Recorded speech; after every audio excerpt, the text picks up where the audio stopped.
तेवढ्यात आपल्या मॅडमची नवी शयनाई सुरू होते. आता पुढे बघू आता कोणता विषय काढला हिने बोलायला. हर्षद डॅड आज खूपच खुश होते. तू जी केअर करत होता ना त्याने ते खूप भावत होते. त्यांच्या चेहऱ्यावर आज मी एक वेगळ्याच प्रकारचं समाधान बघितलं. जणू काही त्यांना जगातलं सर्वात अनमोल नातं मिळालं आहे, ज्यांची त्यांना आजवर उणीव भासत होती आणि ती उणीव तुझ्यामुळे पूर्णपणे भरून निघाली. डॅडला तुझ्या रूपात एक भक्कम असा आधार मिळाला आहे, त्यामुळे ते लवकरच ओके होतील बघ. नाही, मी सुद्धा खूप काळजी घेणार आहे त्यांची, पण त्याची रिकव्हरी मात्र फास्ट होते की नाही ते बघ. हर्षद म्हणतो, होय, हे भाव तर मी पण त्यांच्या डोळ्यात बघितले आहेत. माझे खरंच लय जीव आहे त्यांच्यावर. मी त्यांच्या बाबतीत कुठे पण कमी पडणार नाही बघच तू. बरं, तुझा आजचा बडबडीचा कोटा संपला असेल तर जरा माझ्याकडे बघशील का म्हणतोय मी. लिफ्ट अशी मधीच का थांबली हे कोणी बघायला यायच्या आत जरा आपलं उरकू ग. प्रणाली हसू लागते. हर्षद ते बघून डायरेक्ट आक्रमणच करतो व ओठांवर हल्ला बोल करतो. 10-15 मिनिटात दोघेही बाहेर पडून रमेशजवळ जातात. हर्षद कोचवर झोपत नाही तर त्याच्यासमोर असलेली टिपॉय बाजूला ठेवून त्याखाली गालिचा असतो त्यावर कोचवरची अशी घेऊन पडतो, तर प्रणालीही त्याच्या हातावर पडते. पडल्या दोघांनाही डोळा लागतो. दुसऱ्या दिवशी नेहमीप्रमाणे फ्रेश होऊन नाश्त्यासाठी बाहेर पडतात. रमेशचा नाश्ता होतो. औषधांमुळे तो जरा गुंगतो. तोपर्यंत हे काल रात्री जिथे जेवले तिथे जाऊन नाश्ता करतात व परत येतात. पण अचानक प्रणालीला काय होते काय माहीत, ती पटकन हर्षदकडून पैसे घेत मेडिकलमध्ये जाऊन डायरेक्ट वॉशरूममध्ये जाते. पण हर्षदला काही समजत नसतो. तो तिची वाट बघत थांबतो. ती काही वेळाने तोंड बारीक करून येते. तिचं उतरलेलं तोंड बघून हर्षद, प्रणाली काय झालं ग, ही पळापळ कसली केली तू, आणि हे कॅरीबॅगमध्ये काय आहे. प्रणाली ते दाखवते. ते बघून हर्षद, काही म्हणजे, पण तू अजून आठवडाभर अवकाश आहे म्हणाली होतीस, मग इतक्या लवकर कसं काय आली. प्रणाली उतरलेल्या चेहऱ्याने, हर्षद, अरे दगदगीमुळे टेन्शनमुळे कदाचित लवकर आले असेल. डॅडमुळे किती टेन्शन आलं होतं. हर्षद तोंड बारीक करून, मग आता किती दिवस. प्रणाली अपसेट होऊन, किती दिवस म्हणून काय विचारतो. दर महिन्याला बदलत असल्यासारखं 4 दिवस असतात आणि ते नेहमी तेवढेच असतात. हर्षद ही अपसेट होऊन, लक्षात राहिलं तर ना, आयुष्यातून येऊन 8 दिवस पण झाले नाही, त्यात हे 4 दिवस अजून. बरं चल घरी सोडतो तुला, आराम कर. नाही नको, आय एम फाईन, सवय आहे मला. हर्षद काळजीने, अगं पण इथं अवघडात बसण्यापेक्षा घरी जाऊन आराम कर की. बरं मी पण येतो संग मग तर झालं. प्रणाली ही काळजीनेच, हर्षद आपलं इथं थांबणं गरजेचं आहे. अजून डॉक्टरांची राऊंडही व्हायची आहे. परत दुपारवरून हवा तर बघता येईल. मग दोघेही वर जातात. आता तिचे अचानक पिरियड आले म्हणून हर्षद तिला आता कोचवर आराम करायला सांगतो, पण ती ऐकणार नाही म्हणून स्वतःही तिच्यासोबत बसतो. तेव्हा कुठे ती त्याच्या मांडीवर डोकं ठेवून पडते. रमेशही औषधांमुळे झोपलेला असतो. मग करमत नसतं म्हणून हर्षद तिला मोबाईलवर सिनेमा बघायचा का म्हणून विचारतो. मूवी म्हणलं की प्रणाली खुश होऊन जाते. मग तिच्या आवडीनुसार हर्षद मोबाईलवर बजरंगी भाईजान लावतो व कानात एक हेडफोन्स घालून दोघेही सिनेमा पाहू लागतात. दोघेही टक लावून बघत असतात आणि जेव्हा हे गाणं लागतं तेव्हा ते एकमेकांकडे पाहू लागतात, जणू ते एकमेकांच्या भावना सांगत आहेत. आशियाना मेरा साथ तेरा है ना, ढूंढते तेरी गाली मुझको घर मिला. आबुदाना मेरा हाथ तेरे है ना, ढूंढते तेरा खुदा मुझको रब मिला. तू जो मिला लोग हो गया है कापनाल, तू जो मिला हो गया कासाल. मुश्किल नहीं आसान हुई मंजिल, क्योंकि तू धडकन में दिल है. दोघे आता एकमेकांकडे टक लावून पाहत असतात. हर्षद तिच्या कपाळावरून मायाने हात फिरवत असतो, तर ती त्याचा दुसरा हात आपल्या हातात घट्ट पकडून त्याला पाहत असते. गाण्याचा शब्द आणि शब्द जणू एकमेकांसाठी जगत असतात आणि गाणंही अगदी परिपूर्ण असे, सुटेबल असे असते. त्यांना काही वेळ असत जातो व ते सिनेमा पुन्हा पाहू लागतात. तेवढ्या डोअर ओपन होते आणि दोघेही उठून उभे राहतात. डॉक्टरची राऊंड असते म्हणून दोघेही बाहेर जाऊन थांबतात. तेही त्यांचं रुटीन करून जातात. तेवढ्यात समोरून पार्वती, माधवी, सुमन, सागर येतात. ते बघून प्रणाली, शेवटी सुमन गोलूला सुजय घेऊन हॉस्पिटलमध्ये आलीच. मी नको म्हणलं होतं तिला की माझ्या गोल्याला हॉस्पिटलमध्ये आणू नको, आलीच शेवटी. सगळे समोरासमोर येतात. माधवी आज सकाळी आली आहे. आल्याच मागे लागले होते तरी वेळ करून आणले आणि किती सामान घेऊन आलेत बाप रे. मला तर ठेवायचं कळे ना. शहाळे, केळी, डाळिंब, संत्री, घरचं साजूक तूप, लोणी, वेगळं सुंठवडा, ड्रायफ्रूट्स तेही भरपूर. बापरे, नाव सांगूनच दमले मी. प्रणाली म्हणते, अगं इतकं कशासाठी? आम्ही नातेवाईकात मोडत नाही आहोत, तर एक कुटुंब आहोत आपण. मग ही सगळी फॉर्मॅलिटी कशाला अगं? सुमन म्हणते, असू दे की, मी माझ्या बाबांना आणलंय समद, आणि ते पण अगदी मायेनं औपचारिक करता म्हणून नाही ग. असू दे, पण दाद्या वहिनी लई काळजी लागली होती तुमची. मला राहवलं नाही बाई, म्हणून मी आपले आले. म्हणलं अशा वेळेला नाही जायचं तर उपयोग काय आहे मग आपल्या माणसांचा? प्रणाली म्हणते, हो पण मी गोलूसाठी म्हणाले होते की नंतर घरी गेल्यावर ये म्हणून. सागर म्हणतो, राहू द्या हो ताई, तुम्ही आहे ना मग गोल्याची काळजी घ्यायला. संपलं, तुम्ही असल्यावर आम्हाला कसली काय आली चिंता. हर्षद म्हणतो, अरे कशानं आलायचा? नीट दमानं आलात नवं, आणि 4-5 तास तरी लागले असतील की, कारण आपल्या गावापासून 2 तास सहज लागतात म्हणून आणलं. सागर म्हणतो, दादा नका काळजी करू, घरच्या गाडीतच आलोय आणि दामानंच आलोय. तर हे सगळं पाहून माधवी मनोमन किती प्रेम आहे यांच्यात, किती संस्कार, किती ओढ एकमेकांबद्दलची. आमचं नातं तसे तर दूरदूरच, पण तरीही ह्या अडचणीच्या प्रसंगी आमचा साथ देण्यासाठी म्हणून ही दोघं इतक्या लहान बाळाला घेऊन इतक्या लांबून पहाटेचा प्रवास करून आले, आणि तेही रीतिरिवाजाप्रमाणे इतक्या वस्तू सोबत घेऊन. खरंच आदल्या जन्मीचं नक्कीच काहीतरी पुण्य आहे म्हणून ह्या प्रेमळ माणसांचा सहवास लाभला. आज मला कळालं की माझ्या प्रणालीला हर्षदची त्यांच्या घरची इतकी ओढ, इतकी माया का आहे ते. मायेचा सागरच इतका अथांग वाहतो यांच्या हृदयात की कोणी सहजच आनंदाने वाहून जाईल, जशी आता मी वाहत जात आहे. मग प्रणाली गोलूला घेते, हर्षदही त्याच्यासोबत बोबड्या बोलीत बडबड करतो. तर हे सगळे आत रमेशला भेटायला जातात. हर्षद म्हणतो, ए लबाडा, इतक्याला आला तुम्ही? कशो हसू आले. मामाची आठवण आली तुम्हाला? अशा लांबचा पलवाश नाही कलायचा. लई पिकू हसाय तुम्ही जणून अजून. प्रणाली म्हणतो, अरे कसा हसतोय बघ, हर्षद किती खुल्ला आहे बघ. ए गोलू, मामा आवडतो तुला? मामा मला खूप आवडतो, असे म्हणून प्रणाली त्याचे मोके घेऊ लागते. त्याला पाहून प्रणालीचा सगळा त्रास ती विसरून जाते. ते बघून हर्षद, अले वा गोलू, मामीचा चेहरा बघितला का, कशा खुल्ला तुला बघून. मऊ होऊन बसली होती, तुला बघितलं की खुश झाली. मामा जवळ होता तरी पण कली कोमजली होती, तुला बघून बघ कशी खुल्ली. प्रणाली म्हणते, गोलू तुझ्या मामाला सांग की तुझी मामी फक्त मामाजवळ असल्यावरच नेहमी खुश असते. आता इथेही कोण बायकोला छेडेल का? मुद्दाम खळून मोकळा होतो तिला. हर्षद मुद्दाम, असे आहे वय गोलू, पण मामाला तर कधी ते दिसूनच आलं नाही. बिच्च्याला मामा आपलं मामीसाठी धडपडत असतो, आणि मामीसारखी आपली फुगून असती. प्रणाली चिडून, हर्षद निदान बाळासमोर तरी गप्प बस. मला चिडवण्याशिवाय तुला ना खरंच खाल्लेलं पचत नाही. एकतर माझे पिलू किती दिवसांनी दिसतंय मला. जाताना वाटलं होतं की काय माहीत आता परत कधी याला बघायला मिळेल, पण लवकर भेट झाली आमची, हो ना गोलू? हर्षद गालातल्या गालात हसू लागतो. तेवढ्यात सगळे बाहेर येतात. बाहेर आल्यावर हर्षद त्यांना हॉटेलमध्ये जाऊन चहा नाश्ता करू म्हणून आग्रह करू लागतो. तेव्हा कळतं की सुमन आणि सागर दोघेही 2 दिवसांसाठी राहिलेलेच आला आहेत, कारण दोघेही 2 दिवसासाठी तिथे हर्षद आणि प्रणालीला सोबत राहावी म्हणून आलेले असते.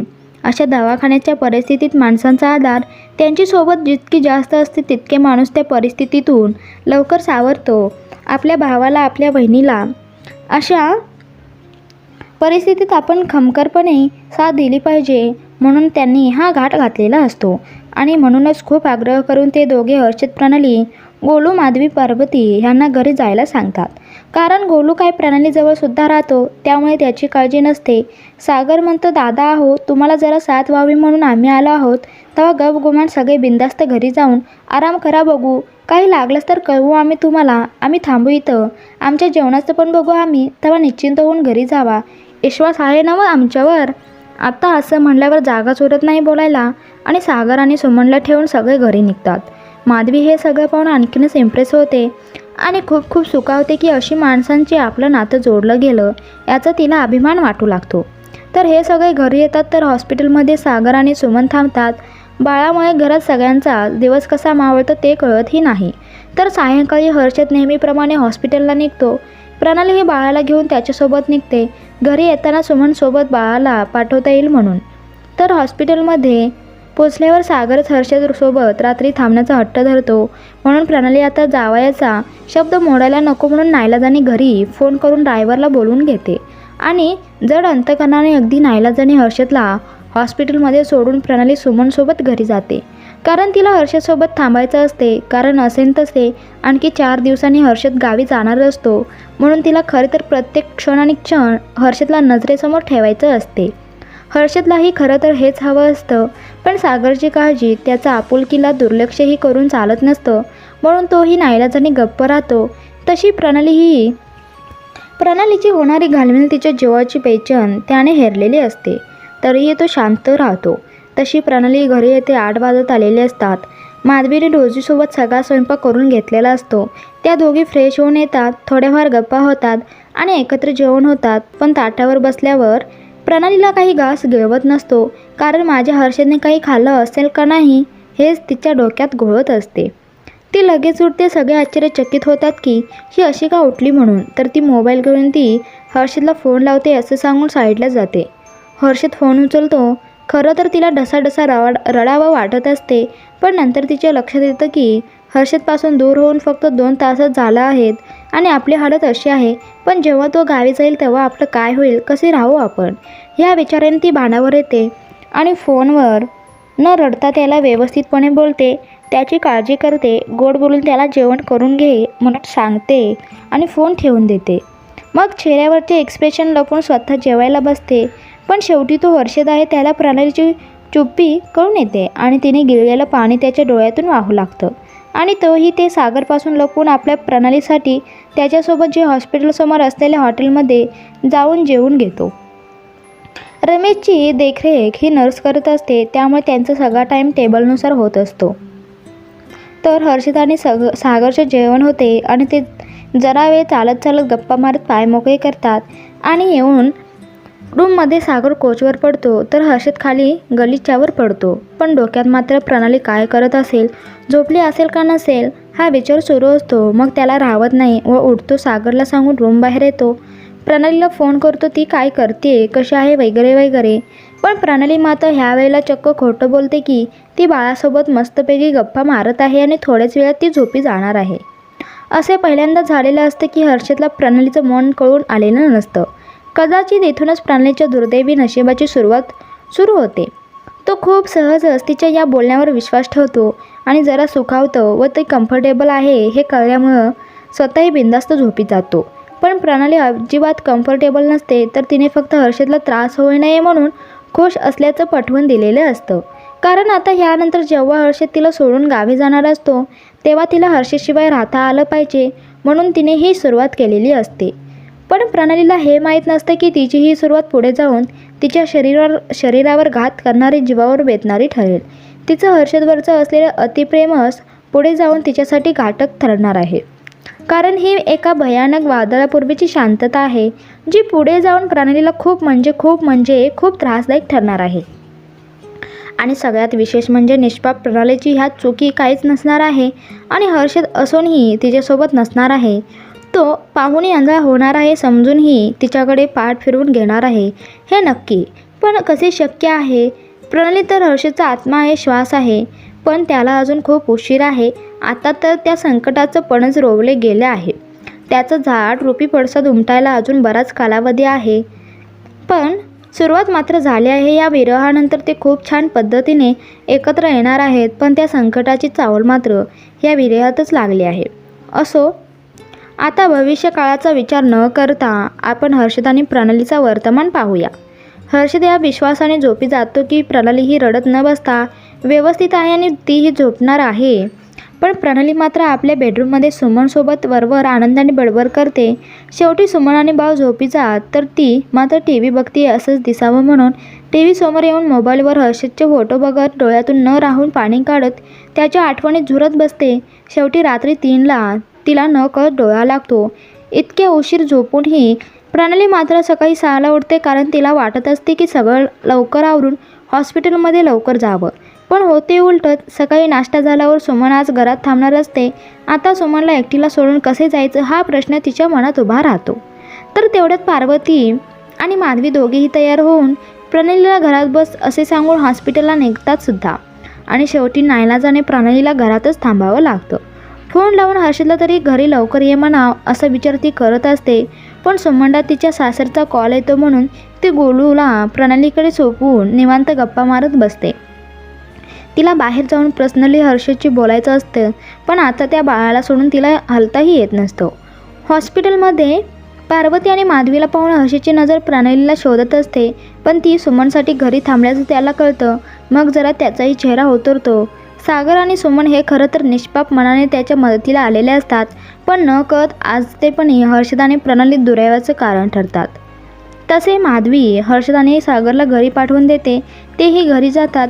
फायनली कितीतरी तासांनी दोघे एकमेकांच्या समोर येतात. आंघोळ्या होतात. आता घरचं जावई घरी असल्यामुळे प्रणालीला किचनमध्येच मुक्काम ठोकावा लागतो. काय हवं नको ते पाहायला. तसे रोजीसोबत असते. सुमनही करायला तयार असते, पण आपल्या घरी आलेल्या पाहुण्यांचा पाहुणचार आपणच करायचा असतो. ह्या संस्काराच्या असतात आपल्या मॅडम, त्यामुळे स्वतःच पुढे होऊन करत असतात. तर हर्षदला हे समजत असते आणि योग्यही आहे, म्हणून तोही कोणत्याही खोड्या न करता शांत राहण्याचं पसंत करतो. तरीही त्याला वाईट वाटतं. एका गोष्टीचं वाटत असते की पिरियड आलेत हिला, तरीही हिच्या जीवाला आराम काही नाही. उलट दुपटीने काम वाढून बसलं आणि दिवस असाच मावळतो. व परत हर्षद आणि सागर हॉस्पिटलसाठी निघतात, पण हर्षदचा पाय जड होतो. तो गाडीची चावी विसरली म्हणून रूममध्ये जातो आणि 2 मिनिटात प्रणालीला आवाज देऊन बोलवून घेतो. ती जशी समोर येते तसे तिला लगेच मिठीत घेतो आणि डोळेही गळू लागतात. पण प्रणाली त्याला समजावते की मी ठीक आहे, माझी काळजी करू नकोस, मी नीट राहीन, उलट स्वतःची काळजी घे. सागर भाऊ, सुमन आपल्यासाठी आले आहेत, मग त्यांच्यासोबत राहणं गरजेचं आहे आपल्याला, तेव्हा नको वाईट वाटून घेऊ. जा बिंदास्त and take care of yourself, okay. तिच्या अशा बोलण्यामुळे हर्षदला हिंमत येते. मग कुठे तो थोडा रिलॅक्स होतो. तिच्या कपाळावर ओठ टेकवतो आणि निघून जातो. तर अजून 3 दिवस हे चक्र असेच चालू राहतं. प्रणाली घरात सुमनजवळ, तर हर्षद सागरसोबत हॉस्पिटलमध्ये. रोज दुपारी घरी येणार, आंघोळ्यात जेवण उरकणार व 5 वाजेपर्यंत पुन्हा हॉस्पिटलमध्ये निघून जाणार. दुपारच्या वेळेतच त्यांचं काही भेटणं, काही बोलणं होईल तेवढं होईल, तेही अगदी मोजकं जेमतेमच. बाकी दुरावाच वाटेला येत असतो. खरं तर गावी जायच्या आधी होता होईल तेवढा वेळ त्यांना एकमेकांसोबत घालवायचा असतो, पण घडतं सगळं उलटंच. 3 दिवस असेच हम तुम कितने दूर दूर कितने पास असे कटतात आणि उद्या रमेशला डिस्चार्ज मिळणार असतो. तर आज सागर आणि सुमन हे आपल्या घरी जाण्याचा निर्णय घेतात. तर हे बघूया आपण पुढच्या भागात. आणि तुम्हाला हा भाग कसा वाटला ते नक्की मला कमेंटमध्ये सांगा. आणि तुम्हाला आवडला असेल तर नक्की लाईक करा, शेअर करा आणि या चॅनलला सबस्क्राईब करा. धन्यवाद.